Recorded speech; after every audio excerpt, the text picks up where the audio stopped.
Hello, my good friend. This is our factory's mobile concrete batching plant, and this is the concrete mixer. And behind the concrete mixer is the weighing system. There is an active weighing and a steaming weighing, and this is the water weighing. And this is the batching bin. This type it has 3 bins, but it is customer made. The bins number can be based on your need. And below the batching bins is the aggregated wings.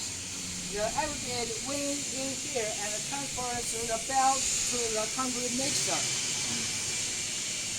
And this is the iron prop is supported this machine.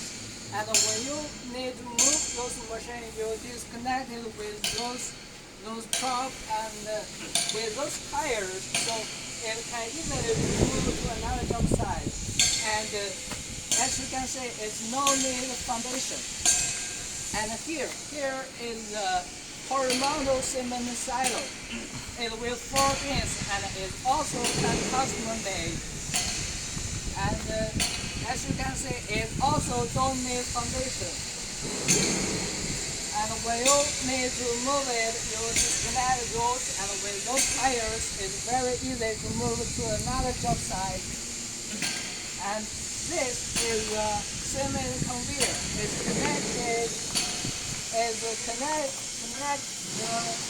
cement silo to the concrete mixer. And my good friend, this is all our mobile concrete batching plant. Thank you, my good friend.